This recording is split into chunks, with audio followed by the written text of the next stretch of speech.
Unbelievable! This is The Grove Podcast. Hello, my name is Tabs and welcome to episode 129 of The Grove Podcast. Now, I hope you're all doing very, very well and looking forward to seeing top of the table Arsenal back in action at the weekend now that the October international break is done and dusted, which is the good news. The bad news is that the next international break is only 4 weeks away, but let's not worry about that for now. Let's focus on the Arsenal.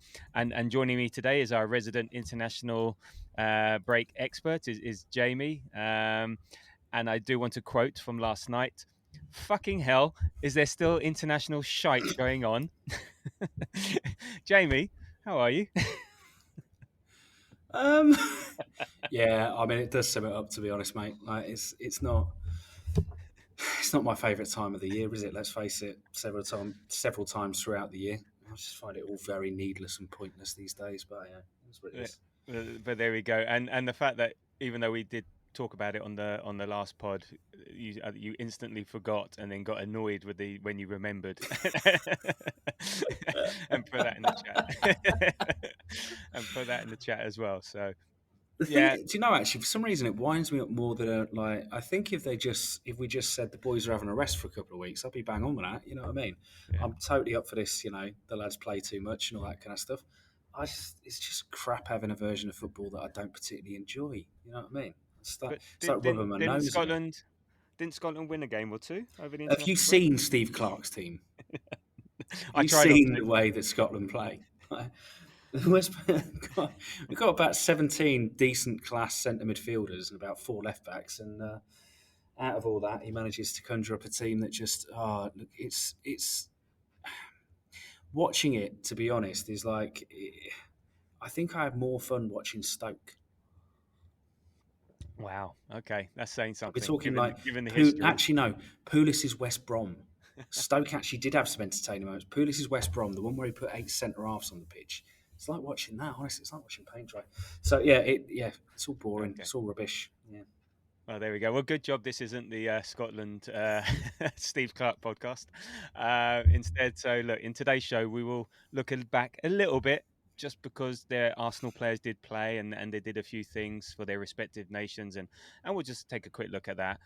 We'll cover some of the Arsenal-related news that came out over the last couple of weeks, and then we're going to look at the fixtures between now and the next international break.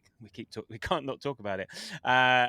What to expect and how we'll manage the squad and the team, and then we'll finish with a Fulham preview, the game taking place on Saturday early evening. So, look, before we jump into that, as always, if you'd follow, subscribe, leave a rating, comment, all the usual stuff on the podcast app, that would be greatly appreciated, and it does really help. And over the international break, I did take a look at how we were doing. You know, we're a small independent podcast. You know, there's 4 or 5 of us doing this as a bit of a hobby, and we seem to be doing all right. We seem to be doing okay. So we get a good number of listeners on a weekly basis, and people are listening quite deep into the show, which apparently is a good sign according to ChatGPT. And so that's thanks obviously to our regular guests and co-hosts like Jamie today, Kusiva, Ian, Moz, but primarily thanks to you for listening. So once again, thank you for being here, and anything you can do to help spread the word is always greatly appreciated. So anyway, enough of that. Let's get on with things. So the international break did happen. Apart from the 30 seconds of Saka's goal that you just told me about, did you catch anything else about the international break? Is there anything that crossed your purview over the last couple of weeks? I saw Ez's goal. Mm? Yeah. That was another good goal. And I heard that Merino scored yet again. He did indeed. He did. Yeah. Indeed. See, look at all the things I know about the international break. I did actually. I mean, for my sins, for any football cliche fans out there, yeah. I did watch both of Scotland's games as well, and so again, I did. Was that under duress? Was that under duress? Well, I mean, I was in Glasgow during one of them, so it sort of felt like it would be a good idea to do. But yeah, having spent the weekend in Glasgow, I felt like I ought to. Yeah. Anyway, so no, that's really all I know. I know that I didn't enjoy anything that I watched of Scotland despite the victories, and I know that I saw 2 Arsenal players score and heard another one did. That's Very lovely, isn't good. it? It is. It is always lovely. Nobody So got injured, I'm yeah, fairly sure, right? That's the thing, isn't it? How long's it been since we've had somebody come back off international break properly crocked? It's been quite a while, hasn't it? yeah. I guess it was the last November one. I don't think anyone got injured during the international Yeah, breaks it's not. this It's year. just not like the old days, is it? I do. No, I mean, that's the plus side, isn't it? Really, it's like at least now they seem relatively boring. It's like just a few players go away, play very well for their international teams because they're all top class talents, and nobody gets like season ending injuries. but That's that's something but to celebrate. we are all scarred by it because of last season, because of what happened. Our one It's not thing, last season I'm scarred by. I'm yeah, scarred by the Wenger years where we just used to like just regularly just lose half the team every single international break. Right? but it's there. So the first thing we check is not goals scored or well, the Yeah. first thing we check is minutes played, and are they coming back on crutches? So yeah, as far as scoring and how they played, I don't think anyone cares. I think it's just like, come back in one piece. Thank you very much. So yeah, we had 19 first team players out there, and as you said, we seem to have got through unscathed, and some of them did quite well. Most of the time, I think it was non-taxing minutes.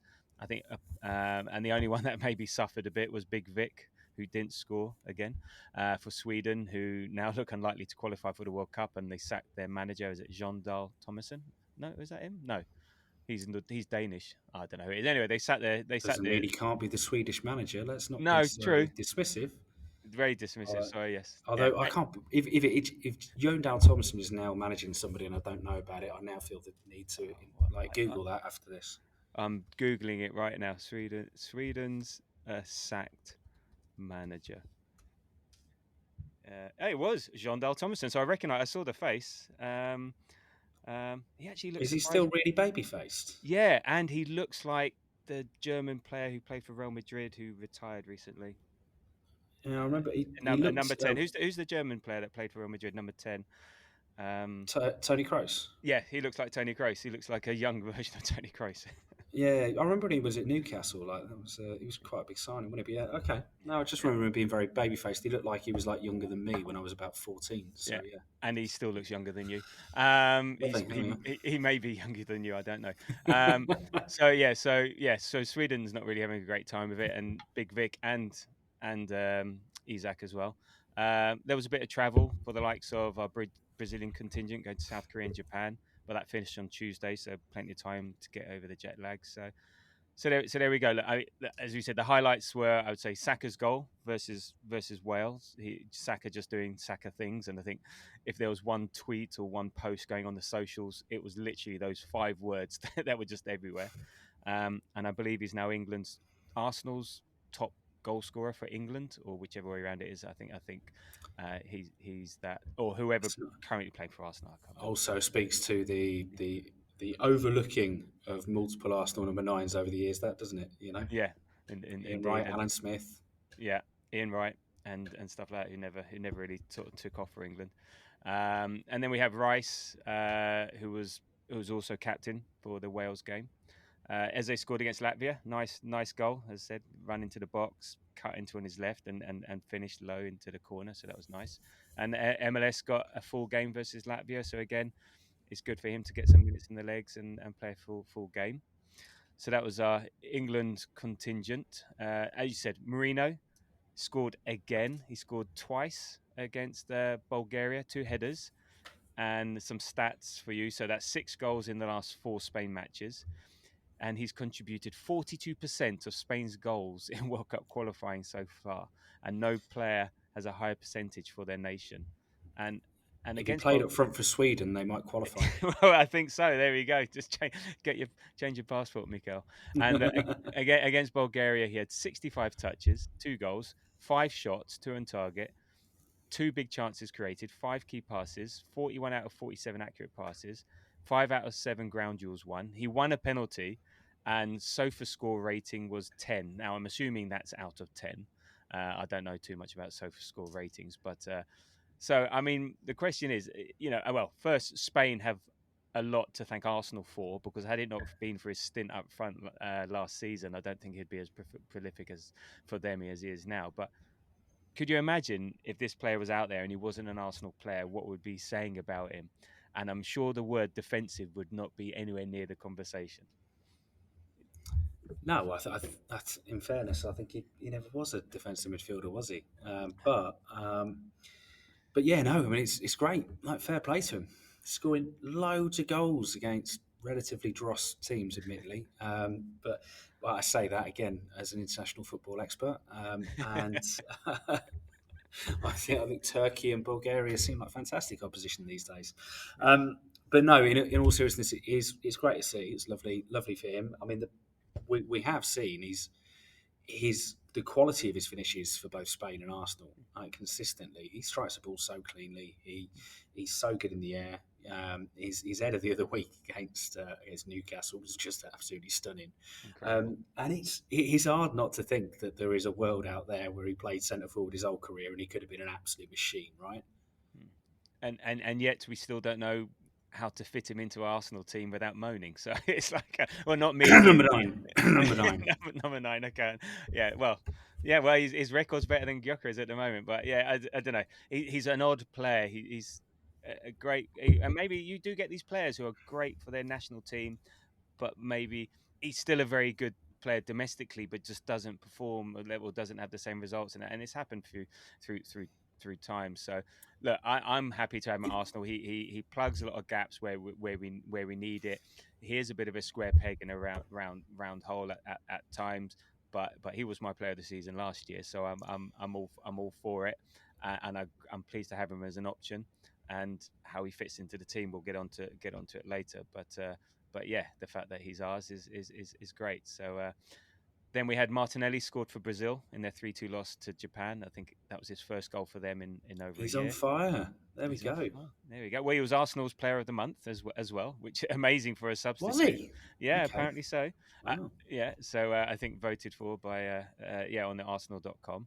And then when we're talking about our younger lads, Ethan got a couple of assists for England's under 21s in the win against Moldova. And Max Dowman is now the youngest ever goal scorer for England under 19s. He scored. I'm not too sure which game he was playing in, but he broke Ryan Sessegnon's record set in 2016. And it was a 7-0 friendly win against Wales. So there we go. So Max Dowman scored in a win against Wales, but still incredible. 15-year-old scoring at under 19s. So that's amazing. So and then Mosquera captain Spain under 21s against Finland. So I think all well and good. And I think, as you said, the main thing is they all come back healthy. A few players played the full 90, so the only concerns, Calafiori, because they were meaningful games, two against Israel and against Estonia. Italy, I think, needed to win those to stay in touch with Norway, and he played the full 90 on those. Okay, we're back on. Yeah, a bit of a technical area there. Anyway, and I think Jamie was just about to slag off Italy there, so something happened to his computer and kicked him out. So yes, they were meaningful games.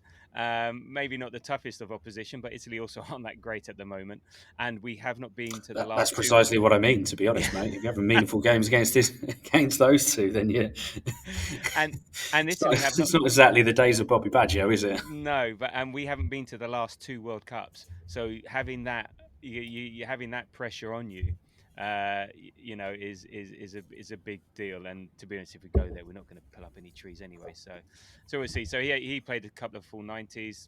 Willow also played a couple of full 90s. Merino the same, and I think the only one who won was Victor in search of the goal.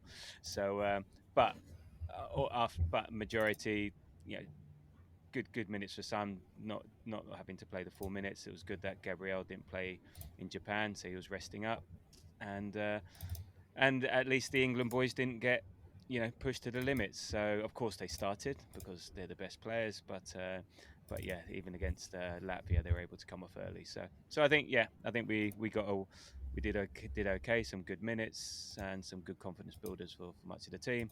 and that's that for 4 weeks. So we don't have to worry about that, or you don't have to worry. You don't have to remember, forget, and, and remember and forget again for another few weeks.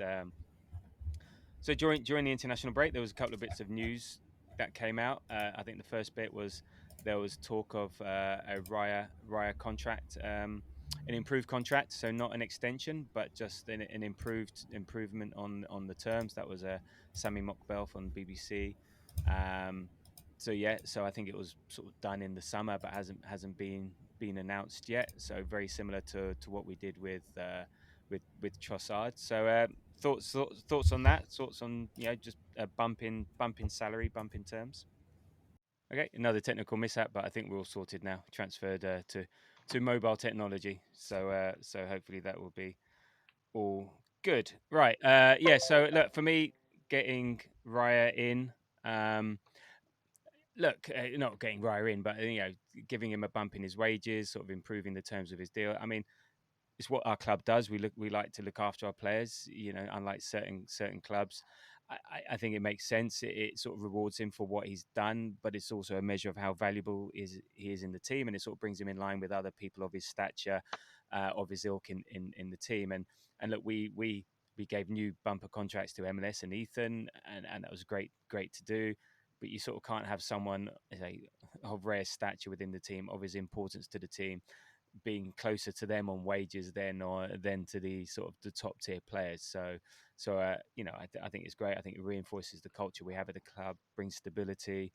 And as much as we like the shiny new things, taking care of the ones we have at the club is really important, and we've done really well. We've done Saliba, done Gabriel, Saka's on the cards. Just mentioned. Well, he's got to be like top something in the world, right? He might be the closest to being the best player in his position in the world of anyone in the team. Yeah, because I don't know who, name a few goalkeepers that are better than him at the moment, and you've got like a couple of debatables.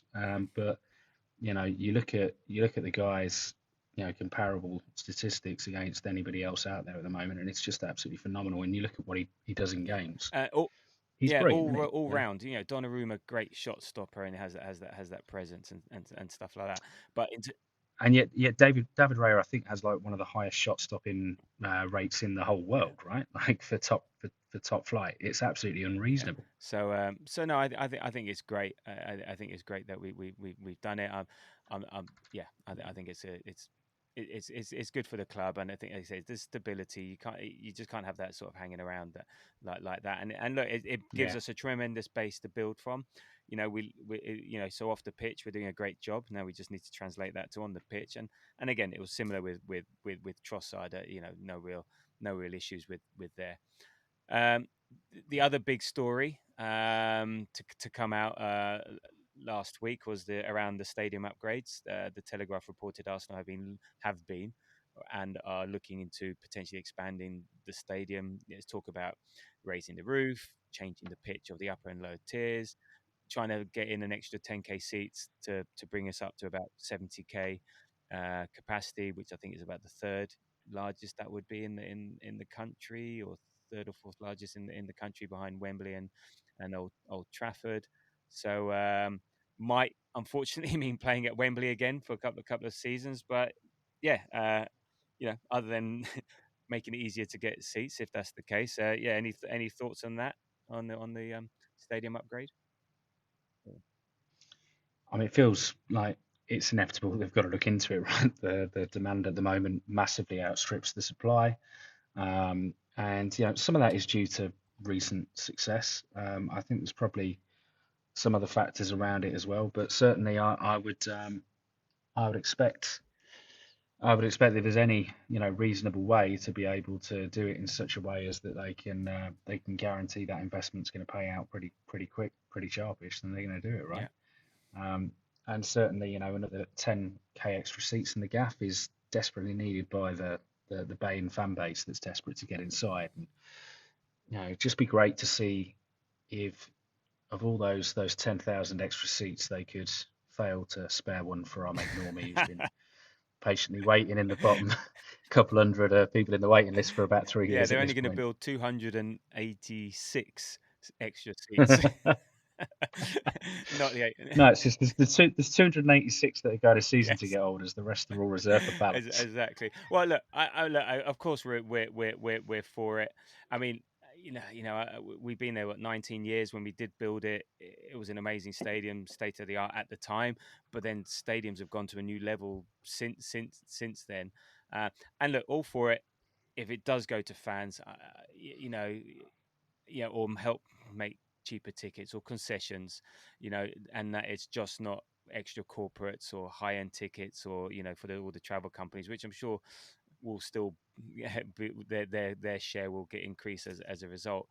And and yeah, look, we've done a really good job with the arsenalification of the stadium. The wraparounds that we did last year or 2 years ago have been really, really fantastic addition, and really sort of help build our identity. The only trouble is that our location, we're on an island. We've got rail lines and residential blocks either site. The Ashburton Grove site, and Islington have really strict planning rules, and so we're limited on physical space. Bloody railways is a Well, big part of it, isn't it? the Unfortunately, railways, noise restrictions. yeah. Then we've got Yeah. the transport and safety edition aspects of it. Match, and then the match day disruption over a number of years. Imagine you're a business there and you're relying on the Saturday crowds, and suddenly for 2 years they're no longer there. So I don't think it's going to be an easy one. And even Oh, I haven't mentioned it to Freya, my missus. She'll go absolutely nuts. She already hates the fact that whenever she tries to get parked up, whenever the Arsenal are on, it's just ends up having to park about 3 streets away. it's not. So honestly, it just end things. Like she already holds me accountable for the entire fan base. Okay, so it's all your fault. So It is, yeah, absolutely. I mean, look, it's not going to happen anyway for another 5-6 years, even if it did, because all the legal stuff, all the permission, all of that, there's so much going involved. And look, we can't even get a 5G mast sorted, at the moment. So, and then we looked at safe standing, and that's stalled as well. So, yeah, it's a tough one. I think, yeah, we would like it, and if it benefited the fans, if we could improve it. But even things like like you get the nice wraps around Bayern Munich or Real Madrid or even Tottenham, and even like the one we saw in Bilbao, there's lighting restrictions. So even if we did have one of these like LED wraps and stuff like that, there's only so much we can do with that on a night game. So yeah, I think this one's going to take a long time coming. Yeah, I mean, it sounds like it's. I would imagine it's past explorative. I mean, that's a big part of it, right? How far past explorative is it? But I think it's something certainly that's it feels inevitable. It feels like it's the right thing to do. I like the idea of an expansion here rather than a move out of Islington. I personally, Despite what Freya says, love where we are. I want to be where we are. Yeah. I want to walk to the stadium, you bastards. So that's nice. Yeah. But also as well, I mean, there is something as well, and I wonder if it's something to reflect on. But I was just thinking about it the other day about the fact that I wonder if a big part of it as well, in terms of the difference between when we moved to the Gaff 19 years ago and now, is not just about success, because we had a season ticket waiting list at Highbury, but when we moved, it nudged almost the entire of that waiting list off at the time. What is it that's turned that waiting list quite so great? And a part of that more recently is certainly success. But there is also on top of that as well, I think, kind of a bit of a good news story, I feel personally, at least anyway, in when I compare the crowd today compared to the crowd that was at Highbury. And I wonder if a big part of it as well is actually the additional diversity of the crowd, the fact that it no longer feels, and whether that's the case at the Arsenal specifically or in English football more broadly, but it no longer feels as much of a reserve for the kind of 20 to 50-year-old white man, effectively, which I think is also another positive as well, because ultimately that will absolutely affect demand as well, because whether it be that we make it easier for younger kids, especially kids that aren't necessarily coming with fellas that fall into that particular age bracket as well. It be for different people of different ethnicities, people of different backgrounds, and a lot more women at the games these days.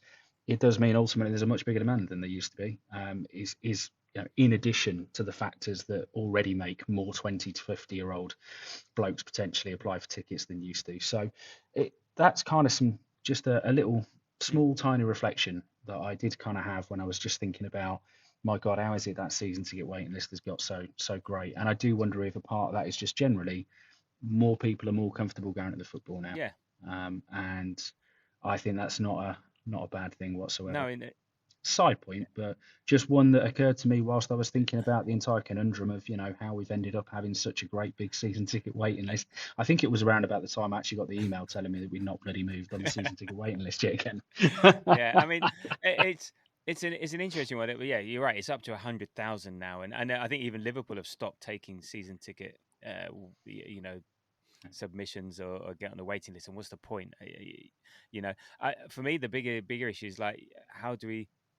Okay, we're growing our fan base, and it depends what the club wants. And they've obviously, there's all the chatter. Are they only interested in tourist fans because they go to a club shop, pay the money? They're one-time fans, so they're going to spend big every day, as opposed to your regular who doesn't. But you still need to grow your local fan base, and if you can't afford to go, and if you're priced out of going, that's why it's really important that if we do get this extra 10,000, a big chunk of it has to be either concessions, going to the kids, make it affordable, because these are the fans of the future, and because it is, people are getting priced out of it. It's so much, and it's now becoming, going to a game is an event rather than being, I want to be going regularly, I want to feel part of something on a regular basis. It's now becoming, the prices are such that, I can only afford to go 2 or 3 times a season, or something like that. And that's not really how. And then this feeds into the chat about the atmosphere, which is a whole new different topic. But again, I think there's still an element of there having the local people going to the local club and all the rest of it. It's that juxtaposition. I couldn't agree more. It's the juxtaposition with the globalization of Arsenal versus football is inherently has the origins of football is the local community. And you need the local community as much as you need the other aspect of it, and maybe even more so for that day to day, for that match day sort of experience, because I'm sure we would not have the people traveling to Arsenal if there wasn't that match day experience generated by the regular local fans, because that's why you're there. It's great. I was listening to an NFL podcast, and the person on that went to the Arsenal West Ham game. And he was in the West Ham end, and he was just saying, the West Ham fans were just singing all the time, even when they're 2-0 down, they're having a laugh, which you don't get in the NFL. It's a different sort of fandom, and so if you don't have that, which is generated by certain types of supporters and stuff like that, then then the other people aren't going to come. So it needs to strike a balance there. So let's hope. I couldn't agree more. And there's part of that comes down to the overall gentrification of football, which actually has this sort of symbiotic nature with the point that I make as well. There's some plus sides to the, overwhelmingly positive that the game is inclusive, or that people feel able to come at the football from every background, gender, etc. But like at the same time, what does happen, or what probably made that happen in part, is the gentrification of football. And what then comes with that is some of those negative factors about the gentrification of football, right? And a lot of those negative factors are that ultimately we are, as you say, pricing a lot of people out. Certainly, I know if I wouldn't have gone to any Arsenal games that I went to as a kid now. There's no way that maybe some of the League Cup games at the most, but certainly the games that I was exposed to as a child, there's absolutely no way would have been within budget for us. It was just not in possible at all. So those factors are, that is a different conversation. Again, it's a cross football one, but it is one where each individual club has its own responsibilities and has its own things that it should be doing to try and promote itself within its local community to exactly the ways that you say. So I could not agree more, mate. And I'd love to hear if they were to come out and say 1,000 of these are going to be going to local school kids. I'd be more than happy the little bastards taking up seats that I could be moving ahead of the season ticket waiting list with. You're going to piss people off and you're going to make people happy. It's always going to be the way with this. It's all right. They're local school kids, and I live local. Yeah, I can beat one of them up and exactly. take their ticket. Innit? It's going to be There, fine. there we go. Give me your phone, mate. There we go. Actually, no, I wouldn't be messing with our local school Yeah, kids. In fairness, exactly. mate, actually, they're pretty nasty. Be running them off. It's a bit much for me. I think we're disappearing down a rabbit hole we don't want to go down. So and look, we know it's on our minds. We added people to the board recently, and one of them is a property specialist, and he was involved in the building of our owners' SoFi Stadium out in LA. Spent $5 billion on that, and what a joy of us that is just the most incredible stadium. It's just to see from a distance the shape of a ram's head, to then go inside the way they're dug into the ground, to the screen, to everything is just ridiculous. So I think it's on their minds. I don't think we'll ever achieve that, but let's see what we can do, and money talks. So there we go. Careful what you wish for, mate. We'll be out in Essex in no time. Well, that's the thing. Well, unless we can do something there, the only way we are going to be able to expand is if we move from Islington. So it's which is something that no one wants, and it's a tough one. So let's see. And it. Unless actually, I mean, there was a small part of me that wouldn't have a massive problem with like moving into Haringey and just really pissing off Tottenham at that point. You know what I mean?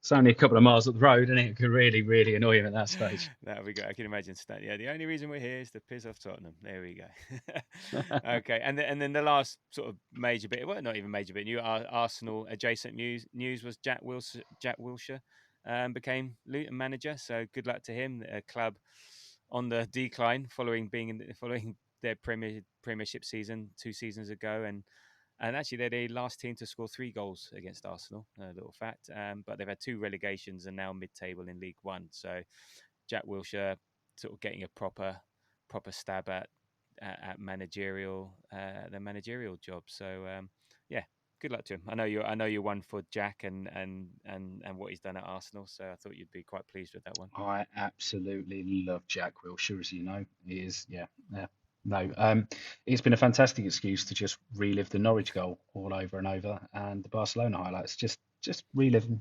You know, good on. No worries. Champagne football down at the Atters, I'm sure. Yeah, let's hope he doesn't make the mistake of like the likes of Hoddle and Henry, that he's still better than the players that he's coaching. He gets utterly frustrated with them for not being able to do the basics, or what he considers the basics. So good luck to Jack. So there we go. That's a bit of Arsenal news covered. So on to what's happening next with Arsenal. So we've now got a run of 1, 2, 3, 4, 5, 6, 7 fixtures between now and the November international break. We've got 4 in the Premier League, 2 in the Champions League, and 1 in the EFL Cup. And so we play Fulham this weekend, and then we got. So let's start with the Premier League. I just want to get your thoughts on how we're gonna fare in these games, and what you expect from these games. Not sort of deep dive into it, but whether we should be winning and the toughness. So if you start with the Premier League, so we got Fulham away this weekend. Then following weekend we got Palace at home. Then we got Burnley away, and then Sunderland away. So 3 away, 1 at home. What are you expecting from those 4 Premier League games? Get Fulham out of the way and you're home dry, I reckon. I mean, Fulham is just one of those games, isn't it? It's been a recent bogey game for us. We don't like it. It's got those couple of emotional players in there as well, with Wobes and with Emile Smith-Rowe, guys that I love to see play football, but not so much against the Arsenal. That's the one that kind of worries me on an almost more of a psychological level necessarily than actually worrying about the form sheet. Form sheet wise, we win that game. Palace is an interesting one. Form sheet wise, that probably is the harder game out of the 2. They've looked really impressive. However, at the same time, I don't have that same intimidation with them for some reason at home. I just feel like that's a game that we're going to go and win. And then, going into the 2, we suddenly hit a couple of newly promoted clubs, Burnley and Sunderland. You're expecting to win those games, right? They're not. I don't think neither of them actually a bad team. Neither of them are anywhere near as bad as some of the other dross that's come up in the last few seasons. It looks like there might be a slight bit of hope that one of this lot actually stay up, but nonetheless, I think we should be looking really. You're looking for 12 points out of this. If I was a betting man, I would be spreading it, at 10 or above, or 9.5 and above, or whatever gets used for that. And more than likely, I think this is almost a bit of a. We've talked about it. We talked about how difficult our fixture list has been up until this point. Well, we've been through the really tough fixture list and we've got ourselves in the first spot. Now you've just got to start steamrolling these a bit, haven't you? I don't care if it's 1-0, 2-0, 3-0, but you just need to keep moving through. And where we've been as a club up until now, I think I was looking earlier on at our Premier League XG statistics at the moment, and we're kind of well out in front in terms of balancing, only being kind of, I think it was around about the 0.5 XG against and 1.5 up versus it. Realistically, we're performing well enough. We're performing consistently enough that we should be able to run through these games without too much of a bother. But yeah, there are a couple of difficult sides in there. Fulham and Palace are decent. Palace are looking really good from in a load of the statistical analysis that I've seen at the start of the season, and they've looked really good to my eye on a couple of occasions. But I think you've got to be aiming for 12. Look, I said there's no point going through all those hard fixtures, ending up top of the league, and then just to mess it up now. This is where this is when you consolidate, build on that. You're right. I think individually you'll be disappointed if you drop points in any of those games, and so you really have to be looking at you maybe accept 10 because just something happens, but you've really got to be between 10 and 12. I'm expecting to win each one. As we'll talk about Fulham later. Palace, it depends on how they react to the defeat that they had before the international break, because it's one of those ones that you do really well and then you come back and you lose a bit of momentum and get back in. But yeah, I'm expecting 12 points. We consolidate top spot, and we've got to make sure if we're going to be serious about winning the league, you've got to win these games. You said there's no point getting through that tough fixture list if you're not going to win these games. So yeah, I expect 12. I guess I'd be happy with 10 depending on what happens with the others, but let's see. And in terms of where we might drop points, I've got a sneaky feeling about Sunderland away. I don't know, just that could be the one. The fight, is it the 5:30 kickoff or whatever? 5:30. Well? It's a bit of a prime time, isn't it? 5:30. Saka. He shouldn't be, but oh, don't mention. No, I can't wait for the home leg for him to come back down the Arsenal. Oh, I can't wait. Have you seen as well? I mean, side point, but I don't know whether you're going to come to it or not. But Liverpool's fixtures are the same. No, I haven't. No, but I know they're tougher. No, I've not seen their fixtures. I didn't really sort of look at them. Do you know them? I know they've got United, for instance, for just an emotional game. They've got Villa. They've got City, which is the game after. I think on the Wednesday they play Real Madrid, and on the Saturday they play City, something like that. Which is they've suddenly, all of a sudden, they've got quite a lot of very, very difficult looking fixtures. And even, so it's quite, it'd be an interesting one, this. And I think that's why you've just got to feel you've got to be utterly, utterly ruthless with these Premier League games. I almost don't, I don't really mind if we drop a couple of points in the Champions League at this particular stage. That's kind of played out over a long course, and you only have to look at what PSG did last season. But certainly, I look at these and you go, you can get 12 points here. There's a really good chance Liverpool drop a few points, and we can all of a sudden we're looking at extending our lead, going into a key period of the season. So another break. So let's win them all, and we don't have to worry about anyone else. And then we got Atletico Madrid midweek, and then we're Slavia Prague. Slavia Prague, we should be winning away. You expect a bit of rotation there. Atletico Madrid, that's going to be a bit tougher, but they're not. I don't think they're Atletico of old.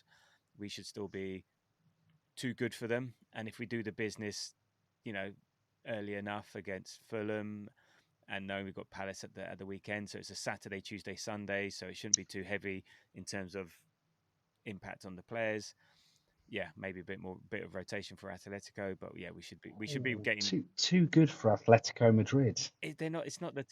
That's a take. They're That not. is, I don't think they're the same as old. I know they still got Simeone as manager and the same. still Diego Yeah, Simeone. I mean, Yeah. I would take a draw.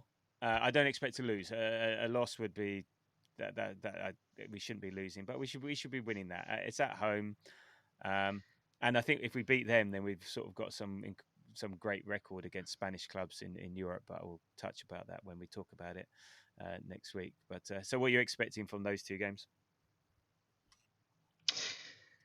I mean, yeah, Slavia, I think you summed it up, really. You expect a decent win. You expect probably to play a little bit of a League Cup outfit in that one. And not that we necessarily will, because it's still Europe, isn't it? And in fairness, I don't want to be too dismissive about them. But certainly you would expect to see a little bit more rotation for it. Atletico, I think, would be really tough. Okay. I think that's going to be a really tough game. Like, I get what you mean. They are not, the Atletico that we're actually going to, threaten to reach Champions League final, or that we're going to, or made a Champions League final, right? Or that we're, winning La Liga. But that is still a very, very, very good team. I think you're still talking, for me, a top 10 in European outfit. So that for me is the first big test of the European campaign, and might be, one of the sternest by the end of that campaign as well. So I'd happily take a draw out there by a mile. I mean, if we get a draw out there, Well, I'm it's delighted. it's at move home, on. so I think we'd still have the advantage. Oh, sorry, of course Yeah, it is. it's at home. I forget because I can't go. So you don't care where it is, you can't go. Yeah, well. Yeah, I don't really give a rat's ass, to be honest. I'm working away, so. No, we'll see. We'll talk about it after the Fulham game, and then Arsenal, Brighton, Hove Albion, EFL Cup. I'm not sure how many people really care. We should win at home, but again, we lost. Was it 3-1 to them a couple of years back? So it depends. Again, we're going to heavily rotate. They're going to depends what they do. It's one of those ones that could potentially go either way. Again, given what our rotation looks like, we should still be too strong for a lot of teams, even if they put out their first team. So, yeah, so basically, I do care, even if or not just because I am there. It's but like I do definitely care, because I do think, again, we've talked about this before, right? At the end of a season previously, it does feel like we should have taken a shot at some silverware, even if it wasn't the best silverware, right? And let's not look a gift horse in the mouth. I mean, we're better. Still silverware, and we haven't been winning it. So let's keep trying to win something. So yeah, it does bother me a little bit. Not that us two being bothered will have any effect whatsoever on us actually going and winning that trophy, but nonetheless, I, personally, at least anyway, I'm actually really looking forward to seeing if we can go and win any given competition at this stage. Oh yeah, no, I won't take it, and I'm not going to go into that whole debate now. And indeed, every single competition. How can we expect to win the quadruple if we don't go and win the League Cup? Exactly. Well, there you go. It starts with Brighton. Okay, so there we go. So that's 7 games, 7 wins. There we go. Simples. And but so in terms of how do you think then with that? How do you think he's going to then manage the squad over that relatively friendly schedule? I mean, I think there's enough games, enough minutes available that the whole squad will be used. I think game state will also help us a lot. So if we're winning comfortably, then we can make those changes. But we did find out at the beginning of the international break, and the other major bit of news, that Odegaard had done an MCL injury against West Ham, and so he's going to be back until after the next international break, which is the Spurs game. So with that in mind, who do you think's going to be stepping in? Is it going to be Eze, Merino, Nwaneri? Do we mix up Rice and Nordgaard, and so Rice can play, or all of the above? Don't know. How do you see it working out? There's like a million players in this squad, isn't there? Like the only gap that we haven't got any, or the only position in that team that we haven't got sufficient depth in. Feels like it's striker yet again for reasons of I'm making. There's enough. There's enough minutes to go around. The lad who's largely played for us as a 10-minute replacement up until this point, Miles Lewis-Skelly, played 90 minutes as we mentioned earlier on for England.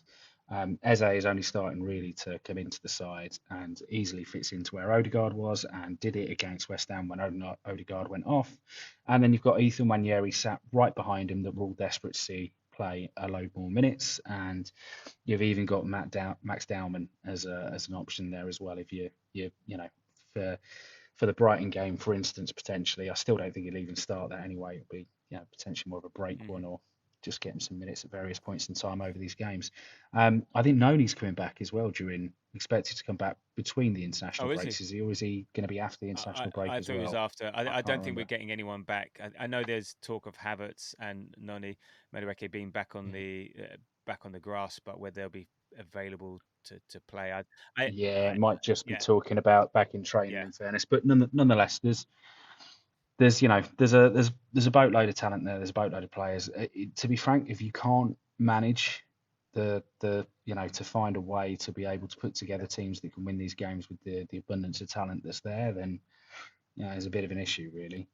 The question, I guess, and the challenge for him is that which we've talked about before when we've sometimes been to watch League Cup games where we struggled a bit, or in particular tended to be in Europe when we play those weaker opposition, a bit like the Slavia Prague that we've got coming up, and we've eked out some kind of 1-0 win, but we've looked a bit rusty. Or towards the end of last season, where in the league we were sometimes picking the weaker team, and we were eking out those draws that we were. And that challenge is the combinations. That's the hard. What was it? The 1-0 win. I can't remember the Spanish team, but yeah, when Eri scored that goal, it was just one, but it was like it looked really rusty. It was the one that Neto almost saved it from miles outside the box, sort of thing. You're right. You play these mix and match teams to rest, and you're right, it does become a bit disjointed. And it's the fluency when you go through rotations. That's the challenge for him. So putting together a team that the starting 11, you line it up against the opposition, and it's better.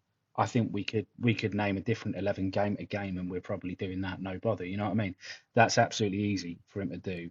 The difficulty is, how do you get that coherency? How do you get those relationships? How do you get that fluency? This might be an ideal time to build it, actually. You look at the strength of the opposition, you look at the competitions, and maybe you go, you know what, maybe you settle on almost a bit of an A and a B lineup here. Maybe we start to see a bit of Christian Norgard. Maybe we see a bit more of Nwaneri and MLS than we have up to this point. But that's the challenge that he's got. But as I say, that for me is the thing that I'm interested in. Is less of a who does he pick or how does he manage to share the minutes out, and more of a how does he keep that degree of fluency, and how does he build relationships amongst some of those players. But what's really interesting about that, building the fluency and relationships, is that there's no Havertz and there's no Odegaard. And so even if he does build fluency and relationships, this isn't what he intended. So he's sort of building the second level of fluency relationships in the scenario where he's not quite firefighting, but his first team would contain, I would suggest, Havertz and Odegaard. So it's a really odd one that he's going to building that fluency. And look, it's no bad thing, because who knows what happens later on in the season and what relationships are needed and stuff like that. But it is an interesting dynamic, the fact that I'm certain that his first team would contain Havertz up front for the big games, for the tough games.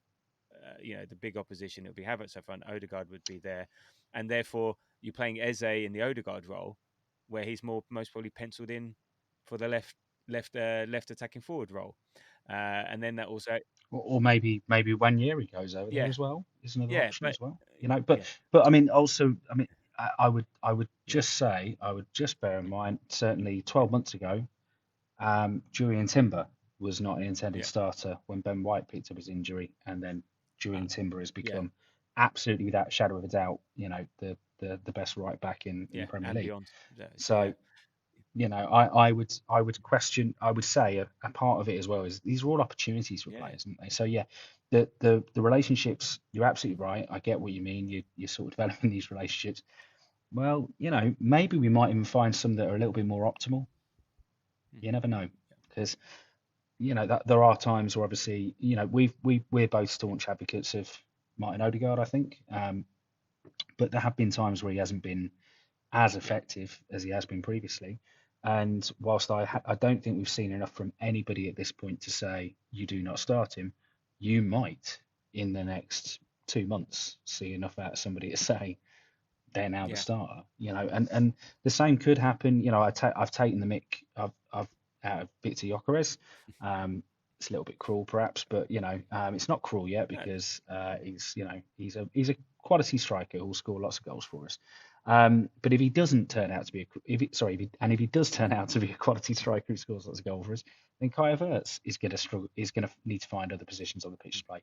So all of these, that's just the nature of mm, competition, I think. And when you've got these injuries, the key thing is we've got class to be able to step into those positions. Then the job for Mikel doesn't change. It's about how do you find the optimal way for those players to work yeah, together, and that's your relationships. That's how you build them. And if they form great relationships, and then ultimately other players step back in to compete for those places.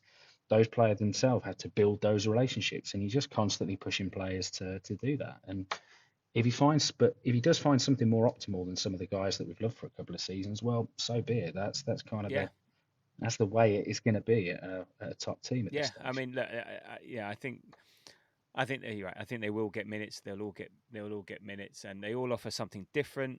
Something's better. Something's not as good as Odegaard, and I think it'll be a mix and match, and that's why I brought Rice and Nordgaard into it, because if you play Nordgaard, does Rice then push up? You don't need to worry about Merino or if Nordgaard. So again, it's about the combinations. I think, because also what does our Eze starting on the left? Do we have a Merino, Rice, Zubimendi midfield and then put Eze on the left, or and then what does that mean for Trossard? Where does Trossard play and stuff? Yeah, so I think it'll be interesting. As I said, not quite horses for courses, but he will sort of like mix it up again depending on the opposition, depending on game state, and I think there will be plenty of opportunity all round, which is good for the squad. I think they need it. I think one of the challenges having a big squad is it's not about keeping everyone happy, because you're never going to keep everyone happy, but keeping everyone involved, keeping everyone sort of fresh, so when they're called upon, they're not coming in cold. So I think, and again, that's going to make and like I think you sort of alluded to, we haven't had the same starting 11 for any game this season yet. So we haven't had a repeat starting 11, and I think that's going to continue, and I think the more he does it, I think the better he'll get at it. And then I was going to posit the sort of question then, given the injuries, you know, are there any silver linings, blessing in disguises in having these injuries? If we can cope and if we can manage and stay top of the league or stay in the competitions, can you see there being an upside to the fact that Odegaard has been out and Havertz has been out and Madueke has been out for significant times? Competition or opportunity, right? I mean, opportunity is a good thing, and it gives players the chance to compete for a shirt. Yeah, That's the only real upside I see, to be honest. Otherwise, I don't think there is one. I certainly don't buy the idea of get the injury now, don't have the no, injury doesn't work later. like that. I'd just rather somebody wasn't Yeah, injured. But no, I think that's always the one, right? It is and maybe timing wise, at least, these next few games look like a probably quite a good one for some players to try and stake a claim and get themselves into a position where they're demanding more minutes, because in a way that they wouldn't have been able to had those opportunities not been yeah. there. I mean, And I had a I, couple. I had a couple because I would say there are players like Gyökeres, Madueke, Mosquera. They're getting integrated in the team, playing minutes that they wouldn't have done, I don't think, had the injuries not happened. So definitely Gyökeres, I would say, and definitely Mosquera. Yeah, they've been integrated quicker, so I think that's a good thing. But I think potentially it could be that we'll have key players who are not fatigued come March, April, May, where we're hoped to be challenging in multiple competitions. And that's been a big issue for the last 2, 3 years, the drop off from our top players, just because they've had to play all the games, all the minutes, and we haven't had the squad to manage and to sustain the challenge. And I think potentially, if you've had a Havertz who's only played, who's missed out the first 3-4 months of the season, he's going to be fresh as a daisy when it comes to the moments that we hopefully need him. Same as Odegaard, who's missed a big chunk and stuff like that. It could be valuable to us because, as I said, we've fallen off a bit, just fatigue. People have got injured due to fatigue, and we've just not been able to get over the line. And I put that down to it. So if I'm going to take any silver lining from this, if we can get through this, is, as you said, like minutes to players, opportunity for other players, but hopefully we're not all shagged out come winning season. So there we go. So let's fingers crossed on that. Okay, right. So Fulham away on Saturday, 5:30 kickoff. Now, here's a question for you. Do you know what is particularly special about this match and the fact that it's taking place this weekend?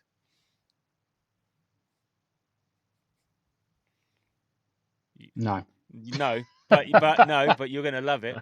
It's the Kroenke versus Khan double header weekend. Stan Kroenke. Oh, of course, because literally we're Yes. going as well. Yeah, it's the Jags versus the Rams. Yeah, all right, fair enough. Stan Right, yeah. Kroenke versus Shahid Khan. So not only are they owners of Arsenal and Fulham respectively, but they're also owners of the NFL teams, the LA Rams and the Jacksonville Jaguars, who also play each other on Sunday at Wembley Stadium. As you said, a game we're both going to. Do they both own statues of Michael Jackson? I'm pretty sure I didn't see it when I was at SoFi Stadium, but maybe it's on the list. So it's that double header. So and also I'm a Rams fan. Jamie's an NFL connoisseur. So yeah, we're looking forward to watching both those games. Unfortunately not going to Fulham, but obviously we'll be watching. And also it's a massive tash off, as both Stan and Shahid sport splendid upper lip whiskers. So Well, you've got to be there for it's the tight end look, isn't it? When it comes to which, for anyone who doesn't know anything about American football, is always the term that immediately starts to raise a couple of eyebrows or furrow a moustache. If it does furrow a moustache, then you're probably a tight end. I've never noticed that. But, yeah. I will have to keep an eye out. But now that you're saying that, I'm picturing a few. Is it Tyler Higbee for the Rams and Kittle for the 49ers and all that's when the Movember first came about. It was basically the tight ends led the way by an absolute mile. They're that sort of breed of man, aren't they? So 6'5" and full of tash. Anyway, sorry, we've massively diverted. No, it's fine. So an interesting weekend all round. So back to the football. So we're going to have a side pod on Scottish football and a side pod on the NFL, but we'll stick to the main one. So also, I've just realised Shahid Khan and Stan Kroenke have both also sported some fantastic. Well, that's what I said. Too, I mean, if you look at them now, I looked at it. They're.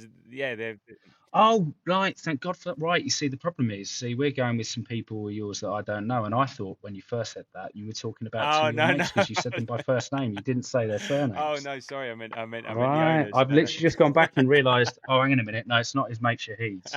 No. No. Even though Andy, who we are going with, has grown a Mario-esque moustache before for his charity runs. He's the one I'm doing the marathons with. So, but there we go. One last time, getting back to the point though, absolutely, I'm stoked for this double header. I hadn't quite realised what it was. So yeah. Brilliant. So, in terms of other than that, what are you looking forward to and not looking forward to as far as the Fulham game is concerned? As per usual, I look forward to seeing. You know me, I love to see any of any of our own playing against us, or guys that I used to love playing for the Arsenal. So I will look forward to the return of Wobes and ESR, or not the return, but rather us going and having a word in their gaff. What do I not look forward to? Historical precedents. I do not look forward to whatsoever, because the recent historical precedents is not absolutely fantastic for us in this fixture. They do tend to spring us a surprise, and they're a very good footballing outfit. really like Fulham, and they are one of those teams that are a little bit unpredictable. They will not over the course of a season have enough to be able to sustain, a fantastic record-breaking season. However, they will take scalps at various points in this season because they're a good footballing outfit.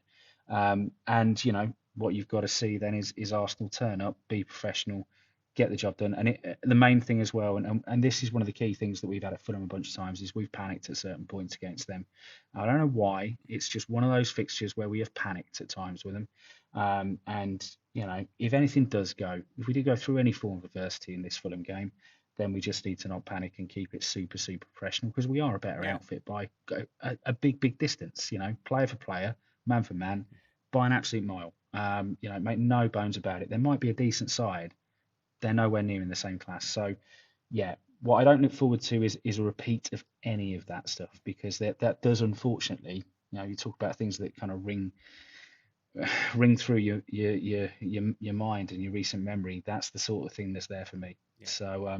So yeah, That's it. new, fresh slate would be lovely. Yeah, I mean, so I'm looking forward to the fact, it's not the international break. We're back in action. On our previous conversation, I'm interested to see how we're going to deal with the Odegaard absence. But yeah, it's time to consolidate top spot, not let anything slip, and start a nice run of winning results. And as you said, Fulham have been tricky of late. We drew 1-1 last year. We lost 2-1, I think, the previous season. They screwed us over at our place when we had that 2-2 draw. So, yeah, as you say, tricky opposition. But, again, if we're going to be champions, these are the games we need to win. Simple as that. Don't care how. Let's go and show who we are and win these games. So, in terms of how do you think then we're going to line up? What do you think? I don't know. It's always a tough one then in terms of what we think the lineup is. What would you like to see versus what Arteta's going to do? So, and that's always what I end up talking about anyway. Is basically what I prefer to see. Okay, so what you look at? What would you like to see? And I'll go with what I think Arteta will do. I think the team that started the second half against West Ham. I think we've got. I think it's that strong team, right? It's that Declan, right? It's first game back from international break. You want to set the stall out, get the win. You don't have your immediately. I think probably you go for that side. So that's what back four has been the established back four so far this season. You've got Subi in the midfield alongside Rice and Eza, and then you've got Trossard. It was Trossard. Trossard. Well, actually, Trossard interchangeable Martinelli. If I'm honest, actually, maybe you want to see Martinelli get a run at left wing in that game. I don't know. I'm really comfortable with seeing him as this brilliant impact sub at the moment, and you kind of feel like that feels like a really great role for him. If I then say, so that's what I think's likely. Saka on the right, Gyökeres up front, but we all know the rest, right? If I say that's what I think's likely, I think what I'd love to see is Eza on the left and Nwaneri in Odegaard's position. Okay. I think that would be my ideal for this game. I think that's a good enough team to go and beat Fulham. I think, to be honest, we could make about 7 more changes, and it's good enough to beat Fulham. Which is no disrespect to them. I've talked about how very, very good a team they are. Just that's our strength and depth. But I think that'd be a really good lineup to see, and I think we'll potentially see that at some stage in over the course of these games. But yeah, I'd really like to see Ethan get himself a chance at Cam. And the thing with wanting Eze to be on the left then is less about thinking he's my preferred choice on the left necessarily, as we want to see more of him on the left, and we want to see him start to develop some relationships there, because he is going to have to play there at times. Yeah. He is the most naturally talented of the players who can play on the left now for us. So I would like to see a bit more of him in that run. Having said that, there are other games. The Atletico game springs to mind right away, where I would probably want to see him in that central role. I mean, I had my ideas, and now suddenly a couple of things you sort of maybe rethink. I don't think Waneri starts away from home. I don't think No, he does. no. No, but I'd love him And to. if Eze's on the left, we know who's going to be playing in the midfield because Arteta's a fan. So you'll have Merino. So it'll be Raya, Timber, Saliba, Big G, Calafiori. Okay, but even then, there's question mark Calafiori, maybe MLS. Even though you're belittling Israel and Estonia, two full 90s. But we got Atletico. Yeah, because again, he doesn't. You can't take the games in isolation. So what does he do? But yeah, let's assume you're right. We want it. The league is the most important thing. Get in there. Um, uh, you're right. I was thinking Eze, Rice, Zubimendi, and I would say Trossard. Trossard seems to be his trusted left-hand side at the moment, Gyökeres and Saka. But as an alternative, it could be Merino, Rice, Zubimendi, and Eze, Gyökeres, Saka. I wouldn't be surprised to see that. And if not Merino, because Merino would definitely, I'm pretty sure Merino starts against Atletico. So there we go. So yeah, if I'm going to guess at what Arteta might do, but it's what happened at the West Ham game and how that ended. It's intriguing because again, mixing up too much, changing it. No, I think he'll go Eze, Rice, Zubimendi, Trossard, Gyökeres, Saka, and then Merino will come in for the Atletico game. There's something about the first game after international break that I just think he goes like, here you go, lads, let's get you back together. Let's keep pushing this sort of and it's what they played last time, so it's not much having to do in the training ground again and stuff like that. So there we go. So yeah, who knows? It's going to be such a hard thing to guess. I think throughout the season. So I think we've touched on the head-to-head. We could have won last year. A late Saka winner was chalked off for a marginal offside. But bit iffy. And as you said, Fulham maybe reputation over performance at the moment because they're lying 14th. They've won 2, drawn 2, lost 3, scored 8, let in 11. So -3 goal difference. Their 2 wins have been at home: 3-1 against Brentford and 1-0. I think that was an own goal. I think against Leeds United. But they recently lost that game, the Semenyo game against Bournemouth away 3-1. They lost 3-1 to Villa, lost 2-0 away to Chelsea, and then they've drawn 1-1 against Man United and 1-1 against Brighton. So, and even the Man United one was, that was the what's his face missing the penalty, so could have ended up different. So yeah, so they're a bit mediocre, I would say, at the moment. I think they're that weird kind of mediocre though. Fulham, as I say, they are a team They that can will threaten. like they'll consistently put away the majority of the absolute Yeah. dross. They haven't played any newly promoted yet. They haven't really, and they have actually played a lot of what you call the upper mid-table teams alongside a couple of very decent teams, but they're just that sort of team that over the course of the season they will always have a couple of scalps. This has been them for the last few years. They will even out on teams around them. They'll lose the majority of their games to the big clubs, but they will pick up a couple. And it's just that they have enough footballing ability to be able to do that. And to be honest, I could very well be talking about 6 or 7 teams in the Premier League. Anyone can beat anyone. There are a bunch of them like anyone can beat anyone. The very next game sort of speaks to that as well. These. Yeah, that is the nature of these kind of middle-order Premier League teams now. Crystal Palace are very similar as well. Perhaps I would say with a little bit more individual talent available to them. So, it always has that potential. Yeah. But if you turn up, as we've said a million times before, our starting 11 is significantly stronger than theirs, even if we put out a second team, if I'm quite honest.